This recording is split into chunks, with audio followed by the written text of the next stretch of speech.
Selepas satu-satu kes hina menghina, kutuk mengutuk pemimpin dapat kita saksikan kebelakangan ni. Seolah-olah dah menjadi trend bagi sesetengah puak ni. Apa yang paling menggerunkan apabila trend tu pula dilihat menjadi ikut-ikutan dari yang tua sampai ke muda. Lebih membimbangkan apabila trend tersebut juga kebanyakannya dimulakan oleh golongan berbangsa Melayu dan beragama Islam sendiri. Malah, kalau dilihat semula, semua ni jadi sebab aliran dan fahaman politik yang berbeza. Yang lebih dramatiknya pula tu, yang menghina tu terdiri daripada kalangan penjawat awam. Ya, seseorang yang bekerja dengan kerajaan tapi keji dan hina ketua mereka sendiri. Macam kes terbaru ni lah, tular tentang seorang pegawai latihan vocational grade DV44M yang bertugas di Kementerian Belia dan Sukan KBS, Wan Nusmadi Leman, yang dah buat satu hantaran jelik di laman Facebook miliknya apabila dia mengutuk Perdana Menteri Datuk Seri Anwar Ibrahim dengan mengatakan sepatutnya kerajaan hantar wakil yang betul-betul jantan pergi ke Amerika Syarikat untuk runding berkaitan tarikh Trump tu. Dia kata yang Trump tu anti-LGBT. Kira dia nak peli kononnya PMX ni gay lah sebab pernah dipenjara atas tuduhan meliwat. Begitu dahsyat kata-kata seorang pejabat awam yang beragama Islam ni kan. Sebenarnya kalau nak mengkritik polisi tu tak salah, tapi mengkritik peribadi itulah punca kepada segala masalah. Sedangkan hakikatnya PMX dah disabitkan tidak bersalah dalam segala pertuduhan meliwat yang pernah dihadapkan kepadanya. Malah yang di-Pertuan Agong sendiri yang memberi perkenan pengampunan penuh. Barangkali Wan Nusmadi ni lupa yang dia tertakluk kepada peruntukan dalam Akta 574, Akta Tata Kelakuan Awam 1993, atau spesifiknya dalam Peraturan-Peraturan Pegawai Awam Kelakuan 1993, yang mana pejabat awam tidak dibenarkan untuk mengkritik kerajaan secara terbuka, terutama jika kritikan itu bertentangan dengan dasar dan keputusan yang diambil oleh kerajaan. Peraturan ini bertujuan untuk memastikan bahawa penjawat awam tetap menjaga integriti, objektiviti dan tidak terlibat dalam politik yang boleh menjejaskan keberkesanan perkhidmatan awam. Ini sama juga dengan kes seorang lagi pegawai di Kementerian Kesihatan Malaysia KKM, iaitu Dr. Normaliza Abdul Rahim, yang pernah membuat hantaran menghina PMX dengan mengatakan negara Malaysia je ada PM yang ada banyak kes, dan dia juga mempertikai bagaimana orang masih boleh nak undi PMX. Nampak tak?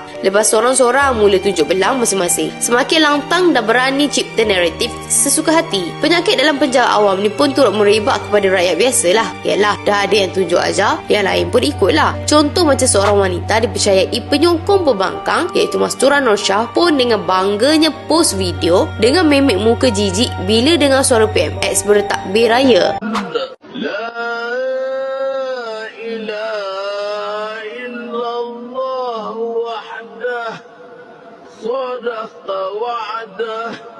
Semua tu dibuat tak lain tak bukan bertujuan menghina seorang pemimpin. Kalau benci sekalipun, janganlah sampai menghina alunan takbir dan mendatangkan fitnah serta tidak menghormati ulul amri. Percayalah, puak-puak ni lah yang akan tampil paling marah bila agama lain menghina agama Islam. Tapi perbuatan mereka sendiri dengan menghina takbir raya, tidak menghormati pemimpin sedemikian rupa, bukankah meletakkan mereka juga sama level dengan penghina-penghina agama dari bangsa lain? Hakikatnya, mengkritik sesuatu di luar kerangka polisi perlu disantuni dengan tindakan dan undang-undang. Spesies Wan Nusmadi, Dr. Normaliza ni sememangnya tak layak langsung untuk terus bekerja di KBS, KKM atau mana-mana kementerian. Begitu juga dengan Mastura yang tak patut dimaafkan sebab jenis suka membawa perangai pembangkang tak bertauliah. Hanya tindakan undang-undang mampu mengajar mereka. Kalaulah Wan Nusmadi dan Normaliza ni penyokong Perikatan Nasional sekalipun, dia bukan tiket untuk menghina PMX secara keterlaluan sedemikian rupa. Wan Nusmadi boleh ikut saja sarana yang dibawa oleh Hadi Awang waktu jadi kerajaan dahulu. Mana-mana penjawat awam boleh letak jawatan jika tidak selesa dengan kerajaan. Bukankah itu lebih mudah?